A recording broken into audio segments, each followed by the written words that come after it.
Bagian hadis ya sekarang.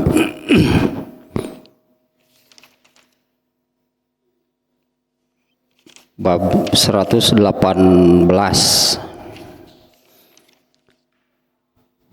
Yang terakhirnya kemarin itu tentang takbir dan jumlah takbir,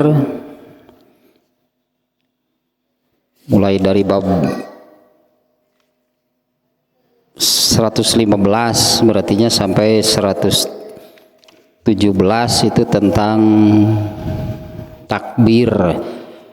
Diawali dengan babu itmami takbir, bab sempurnanya jumlah takbir. Di hadis-hadisnya itu sampai bab 117 itu menerangkan apabila sholatnya 4 rakaatnya seperti zuhur, maka jumlah sempurnanya jumlah takbir di dalam sholat tersebut itu 22. Nah, sekarang bab yang baru nih, babu wad'il akufi ala rukabi firruku. Berapa bab berarti ini tentang ruku nih ya? 118 sampai 100 berapa nih tentang ruku, cukup panjang ternyata nih. 123 118 sampai 123 ini tentang ruku. Kalau ingat juga di bab ini nih, bab khusyuk ya, kalau nggak salah di bab khusyuk di dalam sholat, ruku itu termasuk yang disebut oleh Rasulullah SAW, yaitu yang ini sempurnakanlah gitu nggak salahnya, sempurnakanlah sholat kalian karena aku bisa melihat ruku kalian, sujud kalian, dan khusyuk kalian melalui punggungku. Ruku dan sujudnya yang disebut, nah, karena dua posisi ini posisi yang disebut secara khususnya oleh Rasulullah SAW sampai menentukan kalau siapa Huzaifah atau Ibnu Mas'ud gitu yang mengatakan tidak sah sholat orang yang tidak meluruskan tulang punggung ketika ruku dan sujud. Itu dua posisi itu ya, ruku dan sujud. Nah di sini ada berapa bab nih tentang ruku nih Imam Bukhari ini. Nah yang pertama berarti ini mulainya tentang ruku dengan judul babu wad'il akufi ala rukabi fir ruku. Bab meletakkan telapak tangan pada lutut ketika ruku. Yang meletakkan telapak tangan di lutut ketika ruku. Wa qala Abu Humaidin fi ashabihi amkana nabiyyu sallallahu alaihi wasallam yadaihi min rukbataihi. Ini tambahan judul berarti ya. Judul utamanya gitu ya, yang barusan yang awal tadi Imam Bukhari sendiri, ini kalimatnya Imam Bukhari sendiri yang membuat judulnya. Bab meletakkan telapak tangan di lutut ketika ruku. Kemudian Imam Bukhari memasukkan hadis mu'allaq, yaitu Abu Humaid berkata tentang sahabat-sahabatnya, amkana nabiyyu sallallahu alaihi wasallam yadaihi fi rukbataihi. Nabi sallallahu alaihi wasallam menempatkan kedua telapak tangannya di kedua lututnya. Nah hadisnya nih sekarang nih, ada hadisnya hanya ada satu nih di dalam bab ini.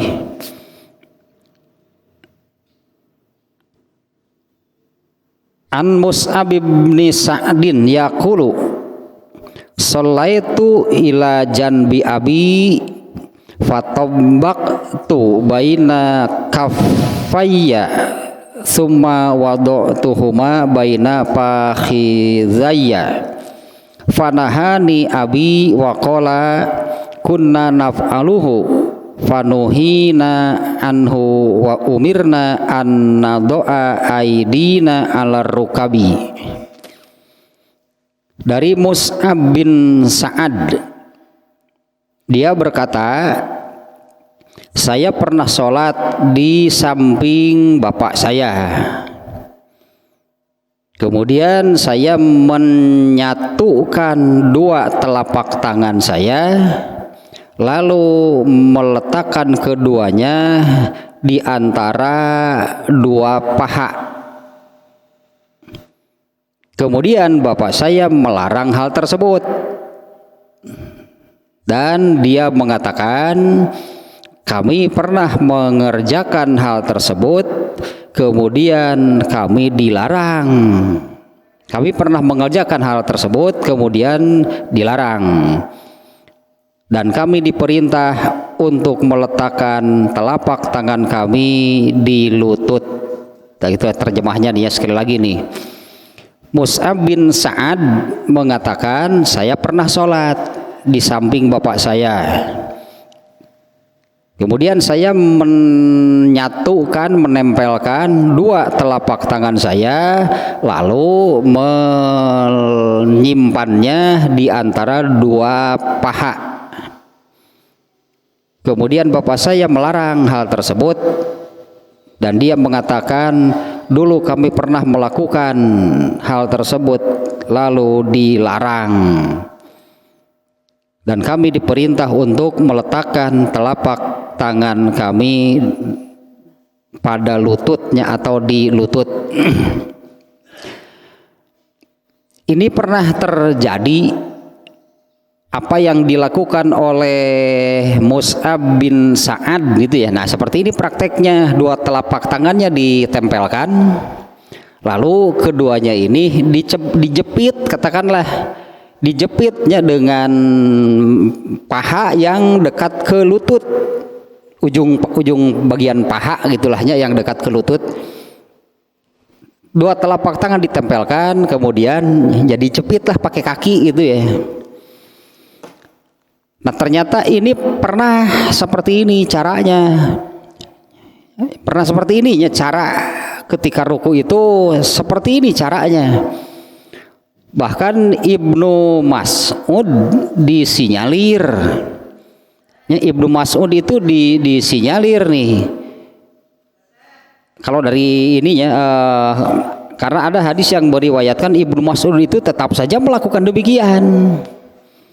Ini sungguh apa namanya ya, aneh gitulahnya, seorang sahabat sekaliber Ibnu Mas'ud sholatnya salah, wah mustahil, itu sangat mustahil ya. Tapi Ibnu Mas'ud itu diriwayatkan Ibnu Mas'ud itu tetap mengerjakan demikian. Nah, ini disinyalir bahwa perubahan. Karena seperti kata Sa'ad di sini ya, Mus'ab bin Sa'ad. Berarti Sa'adnya yang Mus'ab bin Sa'ad tadi yang menceritakan hadis ini, saya pernah sholat di samping bapak saya. Sa'ad berarti bapaknya gitu ya, Mus'ab bin Sa'ad. Nah, Sa'ad mengatakan, kunna naf'aluhu, kami pernah melakukan demikian. Nah, karena syariatnya pernah seperti itu, kemudian diganti, berarti ya kemudian diubah lutut telapak tangan itu bukan seperti yang ya ini yang sebelumnya ya, ditempelkan dua telapak tangan ditempelkan kemudian ditempatkan di antara dua kaki gitulah, di antara dua paha. Kami pernah melakukan hal tersebut kemudian dilarang dan kami diperintah untuk meletakkan telapak tangan itu di lutut. Nah, ini pernah hanya terjadi, bukan pernah terjadi, syariat sebelumnya demikian. ininya kebetulan saja ingatnya. Ini ada satu lagi nih yang berubah. Sholat malam itu asalnya wajib. Ya, sholat malam itu asalnya wajib. Itu bersyariat wajibnya, hukum wajibnya itu pernah berlangsung selama 1 tahun. Karunyaeun meureun Allah teh nya. Karunyaeun Allah teh bener salat itu pernah salat malam itu pernah hukumnya gitu nya, hukum antara wajib dan sunat kan beda. Salat wajib itu salat malam itu pernah wajib itu berjalan selama setahun, kemudian diubah. Ya, diubah oleh Allah menjadi sunat. Nah, kemudian perubahan syariat ini juga nih, saum juga sama. Sebelum adanya saum bulan Ramadan, saum untuk orang Islam itu yaitu yang tanggal 13, 14, 15 setiap bulan. Jadi di tiap bulan gitu ya ditetapkan ibadah saum yang wajib itu tanggal 13, 14, 15. Jumlahnya berarti dalam 1 tahun itu 36. Ya, berarti 36. Nah, dengan 3 hari berarti dengan 3 hari saum dalam 1 bulan dengan asumsi bahwa pahala amal soleh itu dilipat gandakan minimal 10 kali lipat, berarti hitung-hitungannya sama dengan saum tiap hari. Saumnya hanya 3 hari dalam 1 bulan, tapi pahalanya kan 30. Ya, kalau pahalanya 30 itu asumsinya sama dengan saum tiap hari.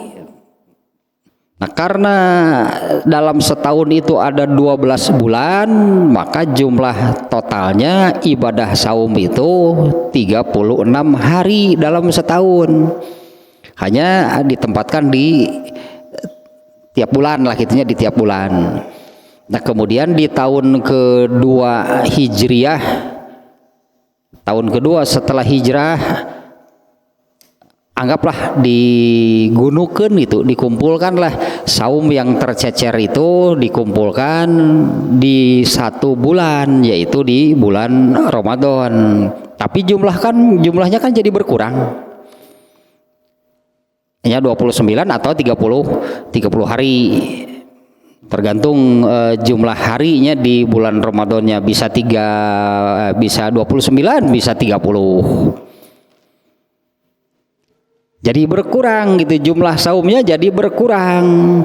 Padahal dengan sebelumnya yang 3 hari dalam setiap bulan, dengan perhitungan setiap amal soleh itu dilipat gandakan 10, itu seolah-olah saum tiap hari, artinya sepanjang tahun itu saum.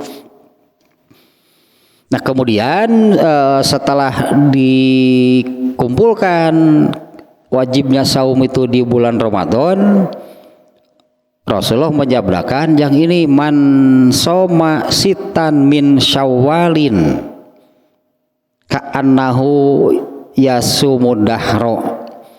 Barang siapa saum 6 hari di bulan Syawal, seolah-olah dia itu saum sepanjang tahun. Nah, hitungannya jadi anggaplah Ramadan 30 tambah 6 hari di bulan Syawal, jadi jumlahnya 36. Hitung-hitungan pahalanya sama dengan yang sebelumnya. Karena sebelum dikumpulkan, sebelum diwajibkan di bulan Ramadan, asalnya di apanya tercecer lah gitunya di tiap bulan 3 hari, 3 hari, 3 hari. Jadi totalnya 36. Sementara 1 bulan paling banyak kan 30. Ramadannya bisa 29, bisa 30. Nah, yang 6 harinya oleh Allah diadakan di bulan Syawal, tapi hukumnya sunat. dengan hadis yang demikiannya, man shoma sitan min syawalin, barang siapa saum 6 hari di bulan Syawal, digabung dengan bulan Ramadan, seolah-olah dia itu saum sepanjang tahun atau saum setahun penuh, seolah-olah dia saum setahun penuh. Nah ini maksudnya perubahan syariat itu banyak, berartinya yang asal kiblat juga kan asalnya ke Masjidil Aqsa, ganti pindahkan oleh Allah jadi ke Masjidil Haram. Nah ini diantaranya yang perubahan syariat di dalam Islam itu soal menempatkan telapak tangan ketika ruku. Yang menempatkan tangan ketika ruku, seperti kata Sa'ad, dia melihat anaknya Mus'ab ketika sholat, anaknya masih melakukan syariat lama, berarti yang ini Mus'ab masih melakukan syariat sebelumnya, yaitu merapatkan 2 telapak tangan lalu menempatkannya di antara 2 kaki. Sementara Sa'ad di sini sudah mengetahui adanya perubahan syariat tersebut, maka Sa'ad yang mengatakan kepada anaknya, kunna naf'aluhu, kami pernah melakukan hal tersebut. Kemudian dilarang karena diganti berarti syariatnya. Wa umirna, dan kami diperintah untuk meletakkan telapak tangan kami di lutut. Baru satu sih sebetulnya hadisnya di sini, baru satu nih, di bab ini hanya satu. Nah tentang ruku, artinya tentang ruku ya ini baru hadis yang pertama ya. Hadis keduanya nanti tentang itu yang tidak menyempurnakan ruku. Bab berikutnya tentang meluruskan tulang punggung pada waktu ruku. Kemudian bab batasan sempurnanya ruku itu seperti apa? Ya, batasan sempurna dan tumaninahnya ruku. Nah, adapun tentang telapak tangannya nih ya. Kalau ini masih mujmal bahasanya, bahasa usul fikih nama. Ini masih belum ada kejelasan, belum ada rincian tangan di lutut itu seperti apa. Ya, tangannya, telapak tangan gitu, tangan di lutut itu seperti apa. Ini baru menerangkan asalnya tangan itu, telapak tangan itu disatukan, kemudian dijepit lah gitunya, dijepit dengan kaki, anggaplah demikiannya. Asalnya demikian, kemudian diubah gitu syariatnya menjadi telapak tangan itu ditempatkan di lutut. Ini masih mujmal, ini masih bersifat umum, belum ada rincian atau secara detail persisnya bagaimana gitunya tangan di lutut itu bagaimana persisnya. Nah ternyata di sini memang tidak ada. Ya, di bab berikutnya juga di sini tidak ada. Pada riwayat yang lain, ya, saya lupa lagi itu riwayat siapa gitunya, yang menerangkan bahwa telapak Rasulullah SAW itu meletakkan telapak tangannya di lutut, kemudian membuka lebar-lebarnya jarinya dan mencengkramkannya. Jadi kalau ini lutut misalnya ya, telapak tangannya ditempatkan di lututnya, jarinya dibuka lebar, kemudian dicengkramkan. Nah, karena kita suka melihat nih ada orang yang tangannya di lutut tapi seperti ini tangannya. Jadi ini kalau ini lututnya jadi seperti ini gitu, menempatkan ininya, telapak tangannya itu seperti ini nih, bentuk telapak tangannya mestinya dibuka lebar, dan disimpan di lutut dan dicengkramkan lah gitunya. Nah di sini memang tidak ada. Ya, Imam Bukhari ini tidak memuat gitu hadis-hadis tersebut. Imam Bukhari di sini memuat hadis yang bersifat global atau bersifat umum, yaitu perubahan syariat dari sebelumnya menjadi tangan itu ditempatkan di lutut. Nah sekarang penjelasan dari sini nih dari Ibnu Hajar Al-Asqalani. Yang ini sudah tadi nih ya, fatombak tu. Kalau penjelasan Ibnu Hajar Al-Asqalani-nya adalah al-soqtu baina batinai kafayya, menempelkan ya, al-soqtu baina batinai kafayya, menempelkan bahasa kita telapak itu kan yang ininya, kalau ini kan punggung. Kekurangan ini nih, kekurangan apa namanya, kekurangan terjemah.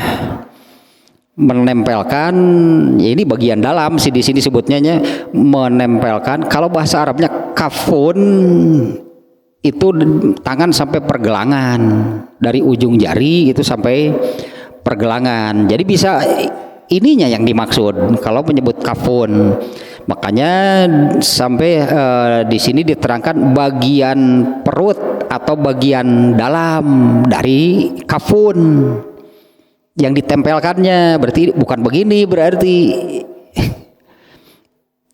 Jadi kita kan nggak ada ininya, nggak ada di sini kafun teh batinai kafaya, ya seperti inilah prakteknya, menempelkan dua telapak tangan fi halir ruku'i, ketika sedang ruku. Ini penjelasan ini kata-kata Mus'ab bin Sa'ad mengatakan demikian, tobak tu baina kafayya, maksudnya yaitu jam al-sok tu baina batinai kafayya, menempelkan bagian dalam gitu dari telapak tangan ketika sedang ruku. Wa wadu'tuhuma baina fakhidhaya, lalu aku tempatkan keduanya ini di antara dua paha. Seperti itulah begitunya syariat sebelumnya. Nah kemudian pada riwayat yang lain Ibnul Munzir, ini nih ya jarangnya mendengar gitu hadis riwayat Ibnul Munzir, hadis riwayat Abu Bakar bin Abi Syaibah. Nama-nama seperti itu jarang. Nah akhirnya sedikit nyelebarnya. Nah karena kitab pokok disebutnya, kitab hadisnya, kitab pokok hadis umat Islam itu disebutnya Kutubus Sittah. Kutubus Sittah itu kitab yang 6 tapi isinya 7. Tapi isinya 7.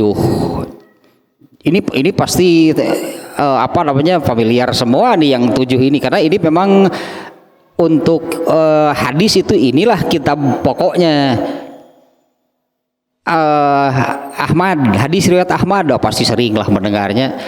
Imam Ahmad, Imam Al-Bukhari, Muslim, Abu Daud, At-Tirmizi, An-Nasai, Ibnu Majah, pasti familiar. Ini kitab pokok hadisnya umat Islam lah gitu, ada yang 7.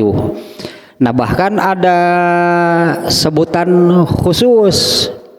Kalau ada hadis yang diriwayatkan oleh semuanya, oleh ketujuh orang ini, artinya satu hadis itu di Bukhari ada, di Muslim ada, di Ahmad ada, 7 orang ini. Itu disebutnya riwayat al-jamaah. Al-jamaah itu artinya bukan seluruhnya, seperti di sini Ibnul Munzir, ada siapa, At-Tabrani, Al-Baihaqi, dan banyak itu sebetulnya yang meriwayatkan hadis. Riwayat al-jamaah ini apa seluruh gitunya, seperti Al-Baihaqi, ya, Imam At-Tabrani, Ibnul Munzir, apalagi Ibnu Abi Dunya, Abdul Razak. Banyak sebetulnya yang meriwayatkan hadis, tapi yang kalau kita menemukan hadis riwayat al-jamaah, nah itu diriwayatkan oleh yang 7 tadi, 7 besar lah mungkinnya, bukan 7 besar, atau yang pokok itu ada 7. Nah kalau ada hadis yang diriwayatkan oleh al-jamaah, itu hadis yang paling sahih. Yang paling sahih itu hadis itu sebetulnya ini kelompok hadis sahih, ada tingkatannya. Ada tingkatannya ya, hadis-hadis ini hadis sahih semuanya. Ada tingkatannya. Yang paling sahih, yang teratas itu adalah hadis riwayat al-jamaah. Nah, kalau yang 7 orang tadi yang meriwayatkan, nah, Ibnul Munzir meriwayatkan, alah sahat gitu bisi gitu teh saha Ibnul Munzir teh itu. Abu Awanah, Abdur Razak, ada dan banyak lahnya dan sangat banyak sebetulnya. Nah, Ibnul Munzir meriwayatkan dari Ibnu Umar. Ibnu Umar mengatakan, innama fa'alahun nabiyyu sallallahu alaihi wasallama marrotan. Ibnu Umar mengatakan ternyata itu ya Nabi pernah melakukan demikian itu hanya 1 kali. Tapi kan Nabi melakukan ya ditaruh urutan pasti.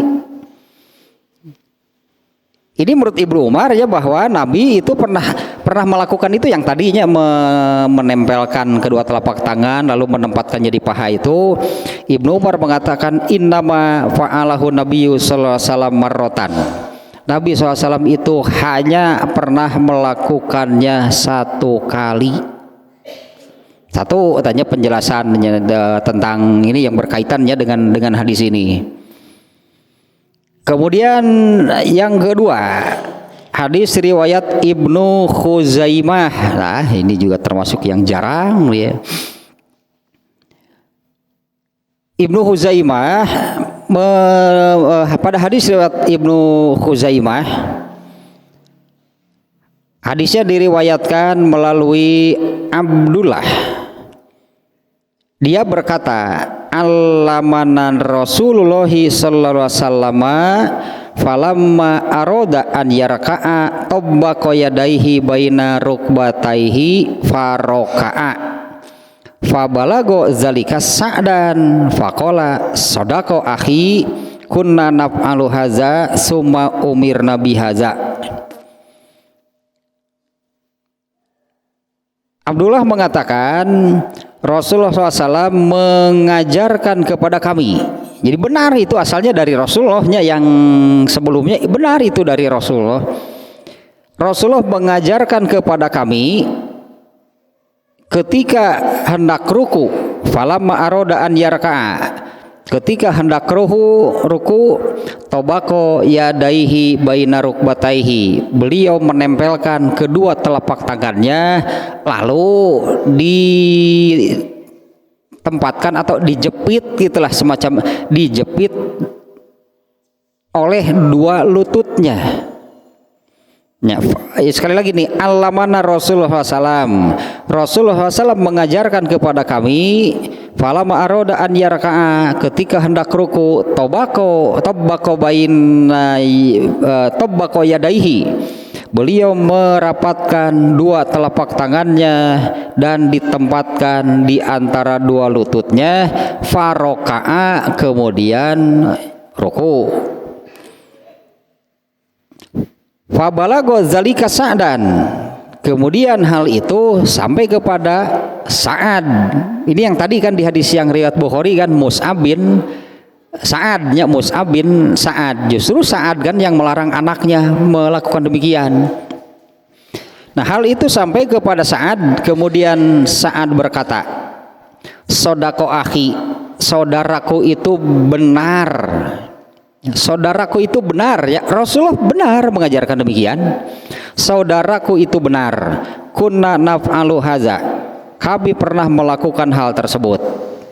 Summa umirna bihaza, kemudian kami diperintahkan untuk begini nih. Berarti yang berikutnya, yang kemudian atau syariat pengganti gitunya, syariat pengganti dari yang sebelumnya, yaitu seperti yang di riwayat Bukhari di sini, wa umirna an nadoa aidina ala rukabi, kami diperintah untuk meletakkan telapak tangan kami di lutut.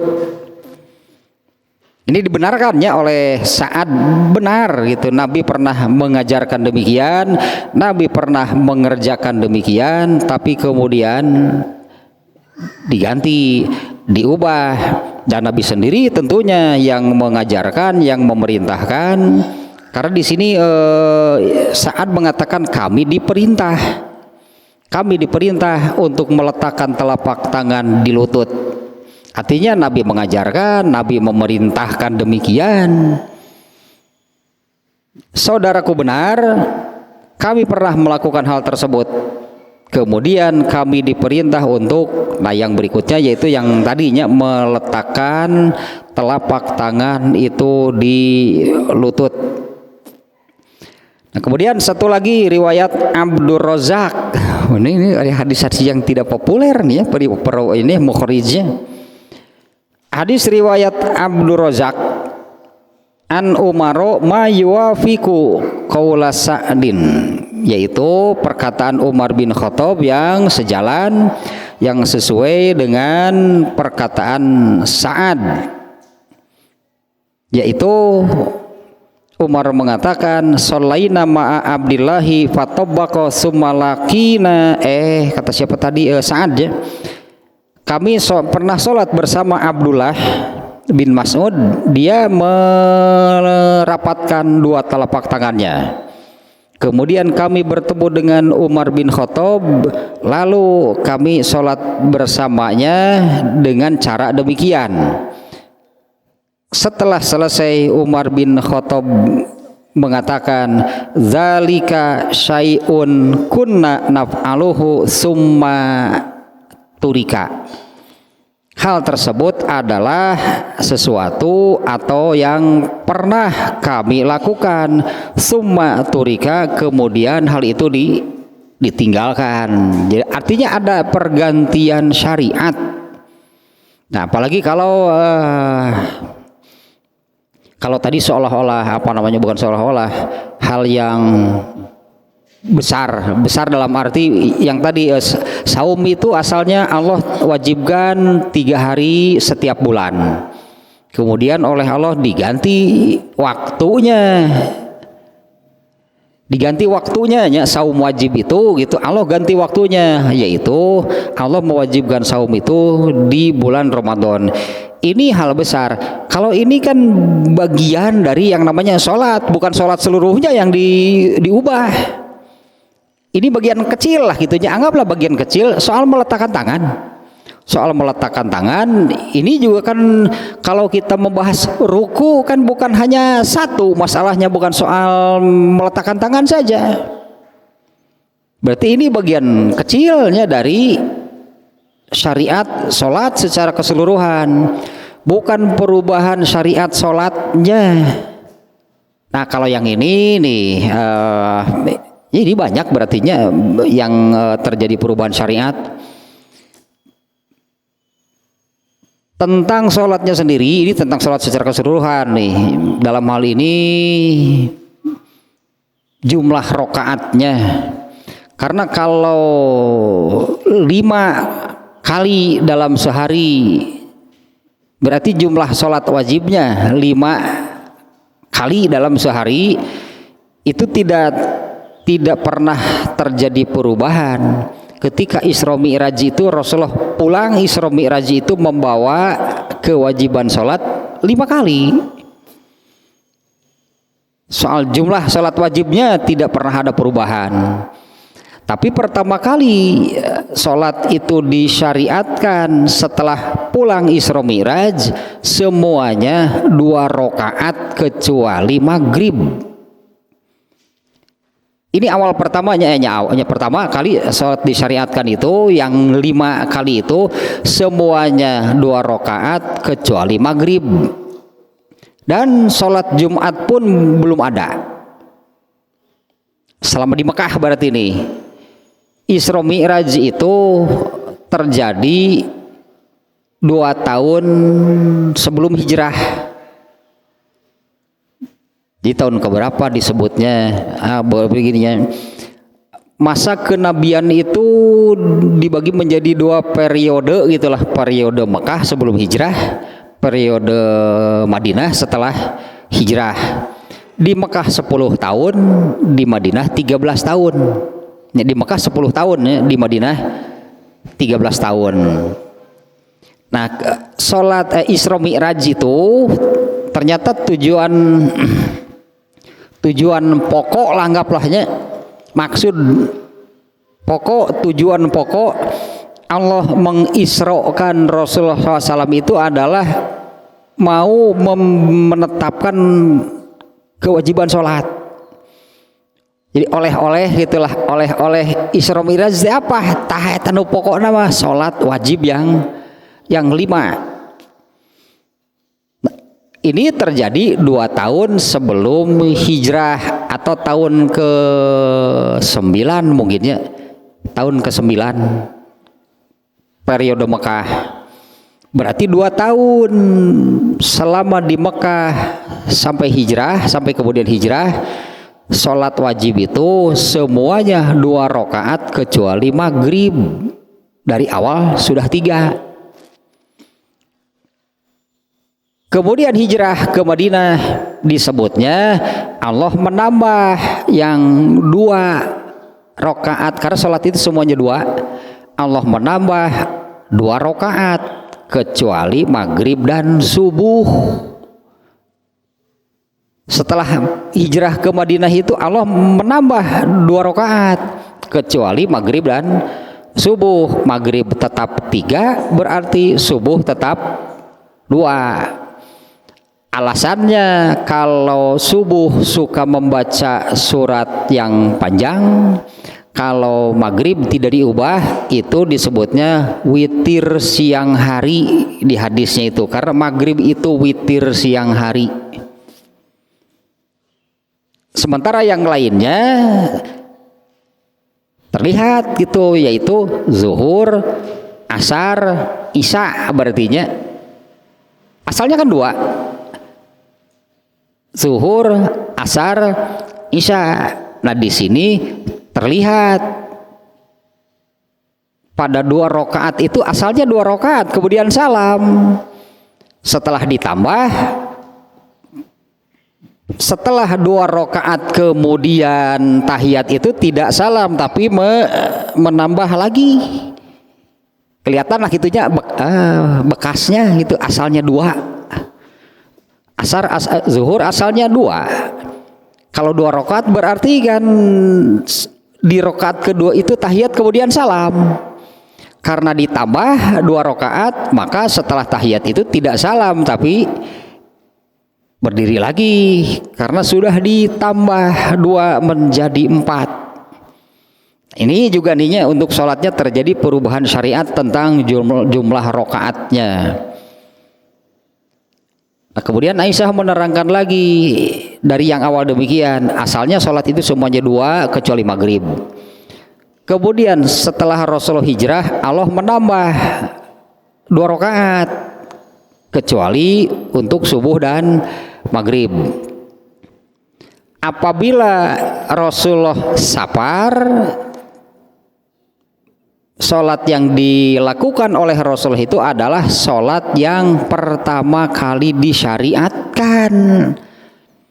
Sebutanana kosor.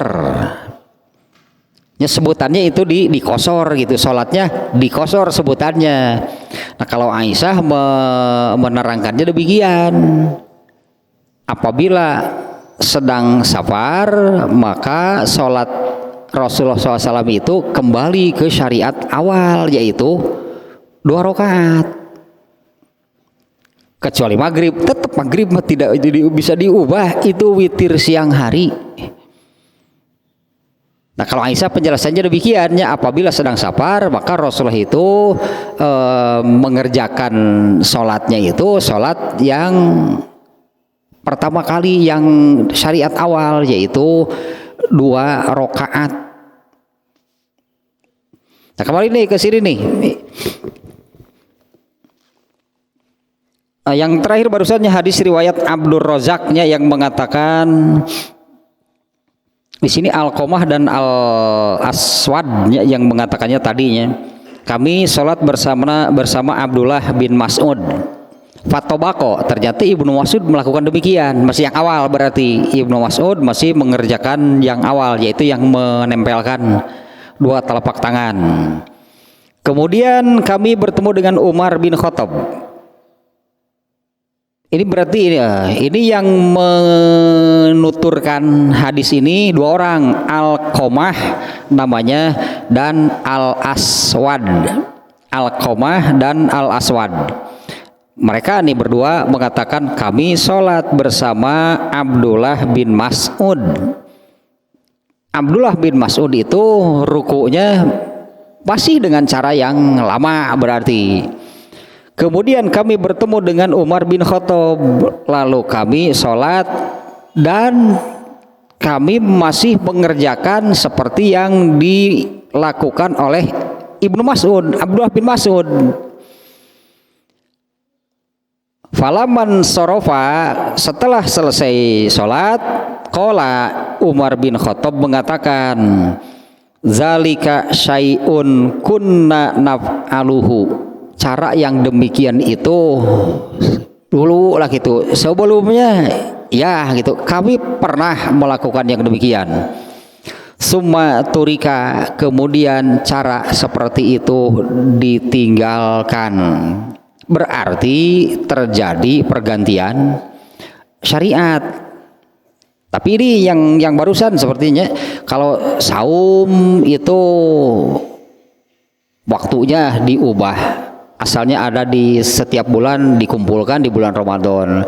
Kemudian sholat tentang jumlah rakaatnya. Kalau ini kan hanya bagian kecil lah gitunya, hanya satu amalan yang ada di dalam sholat. Tapi kan masalahnya untuk sholat ini ada, ini hadis yang populernya, ada ya hadis yang sangat mengikat. Ada hadis yang sangat mengikat, termasuk yang pokok malah yang dimaksud oleh hadis ini adalah kaifiatnya, yaitu yang selalu kama ro'aitumuni usolli, sholatlah kalian sebagaimana kalian tahu bagaimana aku sholat. Nah tentu perubahan ini juga harus diikuti, berarti kan perubahan ini juga berarti harus diikuti. Jadi kalau ada yang ada hadisnya yang menerangkan bahwa Nabi itu sujud ketika ruku tangannya gitu ya seperti ditempelkan lalu dijepit dengan kaki. Iya, tapi itu syariat sebelumnya yang kemudian diganti. Penggantinya adalah gitunya dua telapak tangan itu ditempatkan di lutut. Nah kemudian yang tadi juga tentang saum ya, ternyata Allah tidak menghilangkan 3 hari setiap tengah bulan 13, 14, 15 itu tidak dihilangkan. Asalnya itu wajib, setelah Allah mengumpulkannya di bulan Ramadan pada tanggal-tanggal tersebut tetap ada saum, tapi hukumnya sunat. Hukumnya sunatnya saum ayyamul bid namanya. Saum ayyamul bid itu saum 3 hari setiap tengah bulan 13, 14, 15. Tapi ulah bulan April harus Rabiul Awal. Harus bulan Islam maksudnya, jangan Masehi, bulan April. Bulan Juni. Harus Jumadil Awal, ulah Jumadil April saumnya tanggal 13, 14, 15 itu penanggalan Hijriah, bukan penanggalan Masehi. Karena seringkali berbeda. Sekarang ini hari ini tanggal berapa kalau Masehi tanggalnya? 8 kan sekarang tanggal 8 Oktober gitunya. Kalau bulan Hijriah 12 Rabiul Awal, sekarang kan hari Mauludan. Sekarang ini kan hari Maulid Nabi, 12 Rabiul Awal. Nah, kalau Ayamul Bidnya nanti 13, 14, 15. Kalau bulan Masehi berarti baru tanggal berapa? Belum ke tengah bulan. Ada dasar ini buatan manusia sih, penanggalan manusia. Masehi itu kan dibuat oleh manusia. Selain Januari, Februari, Maret juga Jawa juga punya penanggalan sendiri. Ya, di Jawa kan ada apa namanya? Harinya itu ada nama Kliwon, ada Pon, ada Pahing, ada Legi. Apal nupang apal malam Jumat Kliwon. Itu yang paling ngetop pada malam Jumat Kliwon. Kesana teh angker malam Jumat Kliwon mah. Kuntilanak, genderuwo dan sebagainya itu keluar pokoknya. Dasar mitos ya. Mitos semuanya. Genderuwonya saja nggak ada. Ya artinya penanggalan itu kan ternyata banyaknya. Ini apa namanya? Cina juga punya penanggalan sendiri. Bahkan di kita ini kan tahun baru Cina itu kan sudah diresmikan menjadi tanggal merah. Mereka punya penanggalan sendiri. Bisi we aya Mulbid der eta anu Kliwon, Legi, Pahing lain we eta mah ti Jawa anu eta bukan 13, 14, 15-nya penanggalan Hijriyah. Nah di situ ada saum sunat 3 hari. Ieu lebar atunya mumpung ingat. Bari sakapeungsok era nerangkeun masalah ieu teh. Hese keneh wae rek kemalkeun teh eta erana teh. Ya saum ini saum 3 harinya setiap bulan. Dulu ada yang saum 3 hari 3 hari itu setiap asalnya ada yang saum tiap hari nih sahabat ini, ada yang saum tiap hari. Kemudian dilaporkan kepada Rasulullah, itu si anu saum tiap hari. Ini salah gitu, karena ini salah. Nggak ada syariat di dalam Islam ini saum tiap hari, bahkan sampai pokoknya tiada hari tanpa saum lah, nggak ada di dalam Islam itu, nggak ada yang demikian. Kemudian ditegur oleh Rasulullah, kenapa kamu melakukan demikian? Saya ingin punya pahala saum tiap hari. Itunya maksud sahabat itu, saya ingin punya pahala saum tiap hari. Mungkin dalam pikiran sahabat ini kan salah satu pintu masuk surga itu adalah saum. Jadi saya ingin melalui pintu inilah gitunya masuk surganya. Nah, oleh Rasulullah SAW ditegur, kalau kamu mau demikian ya karena ingin punya pahala saum tiap hari. Kalau kamu ingin demikian, saum saja 3 hari setiap tengah bulan. Karena dengan 3 hari setiap bulan itu dikalikan 10 kan sama dengan 30. Ini sama dengan 30. Nah, makanya asumsinya punya pahala saum tiap hari. Ternyata sahabat ini mengatakan, oh saya masih mampu lebih dari itu. Masa sebulan cuma 3 hari? Kalau begitu saum Senin Kamis. Senin Kamis berarti sebulan berapa kali? 8. Artinya peningkatannya ini sudah lebih dari 100%. Asalnya 3 jadi 8. Sahabat ini mengatakan, hanya seminggu 2 kali atau masa sebulan cuma 8 kali. Kemudian Rasulullah memerintahkan kalau begitu saum Daud, dan tidak ada saum sunat yang lebih baik dari saum Daud. Ya kalau lebih dari saum Daud bagaimana? Tiap hari berarti. Ya kalau lebih dari saum Daud berarti kan tiap hari. Ayah rajin saum Daud bulan Ramadan. Bulan Ramadan.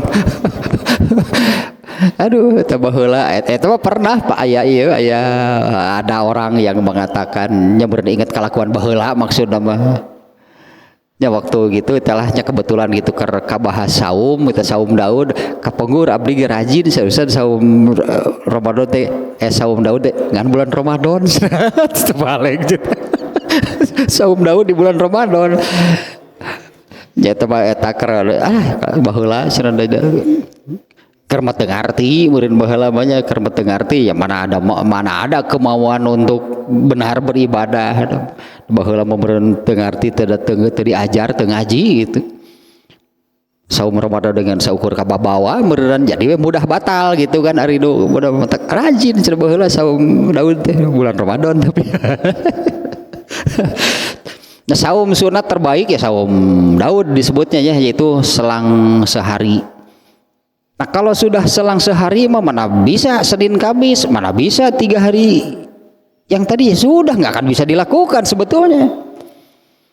Kemudian kalau saum Senin Kamis juga kalau masih ingin juga 3 harinya tidak terlewat nggak bisa, pasti ada 1 hari yang sama. Apa mau 2 niat? Nah iya, apa mau 2 niat gitu. Ketika tanggal 13, 14 atau 15 jatuh pada hari Senin atau Kamis, ya 2 niatna aya Maulid dan saum Senin Kamis. Nah rek 2 gitu niat gak akan bisa, makanya ini tahapan gitunya 3 hari masih terlalu sedikit, ganti dengan Senin Kamis, dari 3 sekarang sudah bertambah jadi 8. Masih merasa kurang saum Daud setengah berarti dari 1 bulan. Asalnya sebulan hanya 3 hari.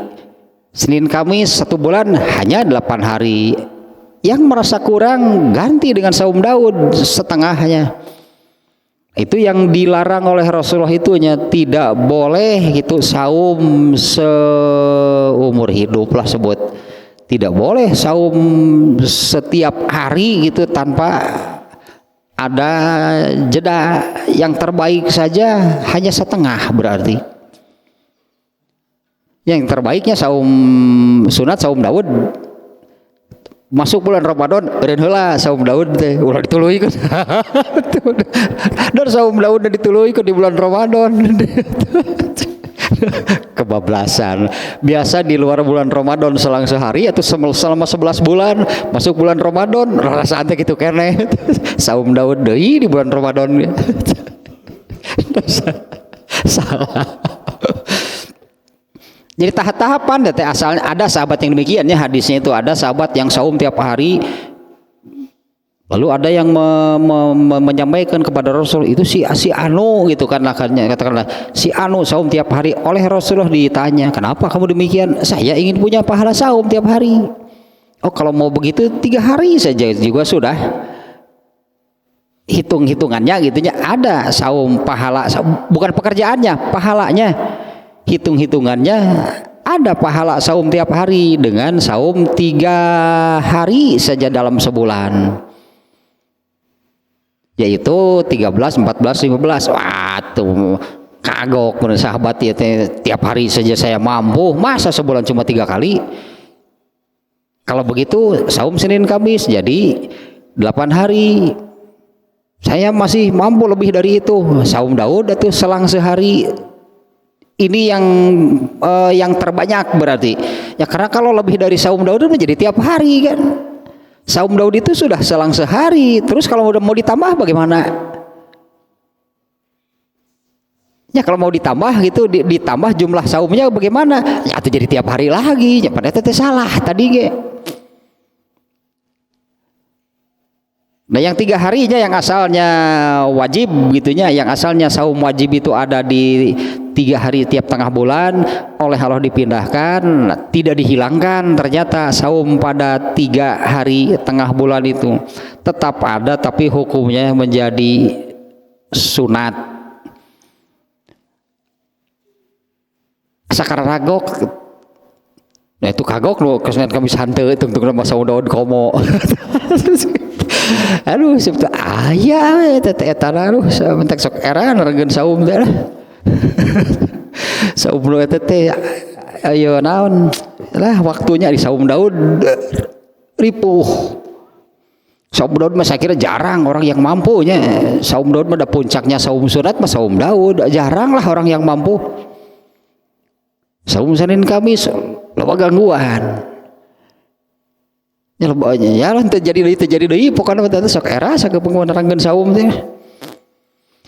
Nah, lanjutkan lagi nih. Hadis riwayat At-Tirmizi ini berikutnya nih ya. Hadis riwayat At-Tirmizi diriwayatkan melalui Abu Abdirrahman As-Sulami. Dia berkata, qala lana Umar ibnul Khattabi innar rukaba sunnat lakum fakhudzu birrukab. Umar bin Khattab mengatakan sesungguhnya lutut itu sudah ditetapkan, diperuntukkan atau ditetapkan untuk kalian, fakhudzu birrukab, maka ambillah, asalnya terjemah harfiahnya ya, maka ambillah lutut itu. Artinya maksudnya Umar bin Khattab itu memerintahkan bahwa dalam ruku itu tadi, maka peganglah lutut itu. Sesungguhnya lutut itu telah disunnahkan bagi kalian, maka peganglah lutut itu. Kemudian satu lagi hadis riwayat Al-Baihaqi, kunna iza roka'na ja'alna aidina baina abkhozina. Dulu kami ketika ruku menempatkan dua tangan kami di antara paha kami. Faqala Umaru, kemudian Umar bin Khattab berkata, inna minas sunnati al-akhdhu birrukab. Sesungguhnya termasuk sunnah itu yang tadinya bahwa Rasulullah SAW itu memerintahkan. Kalau saya katakan hadis ini sangat mengikat. Salatlah kalian sebagaimana kalian tahu bagaimana caranya aku mengerjakan salat itu. Ini sangat mengikat. Dan seringnya saya menyampaikan hal ini ya karena seperti ini ternyata salat sampai ke hal-hal kecilnya saja Umar bin Khattab nih diantaranya kan mengatakan seperti ini, inna minas sunnati al-akhdhu birrukab. Sesungguhnya termasuk sunnah itu ketika ruku itu disebutnya memegang atau menggenggam lutut. Nah hadis tadi itu hadis yang salatlah kalian sebagaimana kalian tahu. Itu mafhum mukhalafah namanya ya. Mafhum mukhalafah itu makna kebalikannya, perintah sholat, mengerjakan sholat seperti yang dikerjakan oleh Rasul itu. Mafhum mukhalafahnya, pemahaman sebaliknya berarti jangan sekali-kali berbeda. Sholatlah kalian sebagaimana kalian tahu bagaimana caranya aku mengerjakan sholat itu. Jangan, itu kan berarti kan pemahaman sebaliknya demikian. Jangan sekali-kali berbeda. Nah sehingga ya seperti inilah gitunya hadis-hadis di sini memang kan hanya satu yang dimasukkan oleh Imam Al-Bukhari, di sini hanya satu. Ibnu Hajar Al-Asqalani makanya di sini memasukkan ada hadis riwayat Abdur Razak, ada hadis riwayat siapa tadi At-Tirmizi yang terakhir, riwayat Ibnu Khuzaimah. Nah ini untuk melengkapinya tentang ini pun belum seluruhnya yang ada di sini. Karena di hadis ini tidak ada juga yang tadinya hadis yang menerangkan jarinya dibuka lebar, kemudian dicengkram atau digenggamkan ke lutut. Kalau hadis yang ada di sini ini masih bersifat mujmal atau global. Asalnya tangan itu ditempelkan lalu dijepit dengan kaki. Diubah syariatnya, telapak tangan ini menjadi ditempatkan di lutut. Nah, hadis di Bukhari itu hanya sampai di sana. Adanya di dalam riwayat-riwayat atau hadis-hadis yang lainnya yang sehingga menjadi lengkap gitu, menjadi lengkap. Bagaimana caranya atau persisnya di mana tangan ini diletakkan pada waktu ruku. Kalau dibandingkan dengan posisi qiyam itu berdiri ketika baca Fatihah. Kalau di rakaat pertama itu kan berdiri mau mengerjakan sholat, berdiri menghadap kiblat, kemudian mulai sholat dengan mengucapkan takbir sambil angkat tangan. Ternyata kan tangan tidak terus di atas, takbir sambil mengangkat tangan. Apa tangan terus di sini setelah diangkat? Kan enggak. Kemudian ini dua tangan ini diletakkan di mana setelah diangkat? Pada posisi qiyam itu kan kemudian tangan kanan ditempatkan di atas tangan kiri dan keduanya ini ditempatkan di atas pusar. Nah, tentang tangan ini berarti tentang tangan itu ada hadisnya yang rinci, yang jelas di mana tangan itu ditempatkan. Waktu sujud tangan di mana? Waktu duduk tangan di mana? Waktu qiyam tangan di mana? Waktu i'tidal tangan di mana? Nah, ini rincinya, bahkan bukan kalau ini baru globalnya di lutut lah gitunya. Sebelumnya ditempelkan, dua telapak tangan ditempelkan, lalu ditempatkan di antara dua kaki, kemudian diubah dua telapak tangan itu jadi di lutut ditempatkannya. Di sini memang tidak adanya di dalam kitab Sahih Bukhari, di dalam riwayat yang lain diterangkan sampai rinci. Jari-jarinya dibuka lebar, ditempatkan di lutut, dengan jari-jari dibuka lebar lalu dicengkeramkan ke lutut. Jadi yang seperti ini salah berarti. Ada yang kita melihat, ada yang di lutut ya gitunya ditempatkannya di bawah lutut juga ada. Kalau melihat ini tangannya seperti ini, lalu yang sigalonok wae itu. Sigalonok kata gitu lempang. Apa suku nanti gitu lonok. Yang dipegang itu bukannya lutut tapi malah tulang kering itu di bawah lututnya. Nah, padahal di sini jelas nih di lutut gitunya, dan telapak tangannya tadi jangan seperti bunglon lah gitu. Gitu caplok kayak ayah simut caplok, dibuka sepertinya, jari-jarinya dibuka lebar dan dicengkeramkan ke lututnya, dan tangannya ini lurus ya, jangan bengkok. Ini buat tangan ininya ya waktu ruku tangannya ini jangan bengkok tapi lurus, ininya lurus seolah-olah jadi ganjel, penyangga badan gitunya si tangan ini seolah-olah gitu jadi penyangga badan gitu, dicengkeramkan di lutut dengan tangan yang lurus. Tak itulah bab ini baru soal tangan ya, ini baru tangannya nih. Ternyata Imam Bukhari itu di sini lebih ke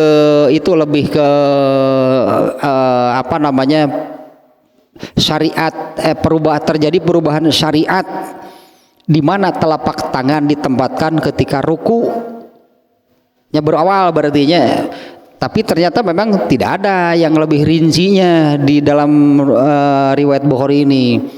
Nah, di riwayat yang lain tadinya sampai dijelaskan demikian gitu, jarinya dibuka lebar kemudian dicengkeramkan ke lutut. Ini belum kan tulang punggungnya, kepalanya, ini belum nih, karena di sini juga ada beberapa bab nih tentang ruku. Teruslah bab awalnya tentang ruku, babu wadil akufi ala rukabi fir ruku, bab meletakkan tangan di lutut ketika ruku. Karena sekali lagi ini jadi saya ulangi, karena di semua posisi sholat ada sebetulnya pembahasannya tangan di mana gitu ya. Tangan di mana ketika qiyam, ketika ruku, ketika i'tidal, ketika sujud, ketika duduk.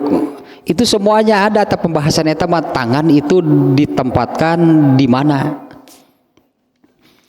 Tos kalau dalam ruku berartinya di lutut gitu jawabannya. Tangan itu ditempatkan di mana? Di lutut kalau waktu ruku.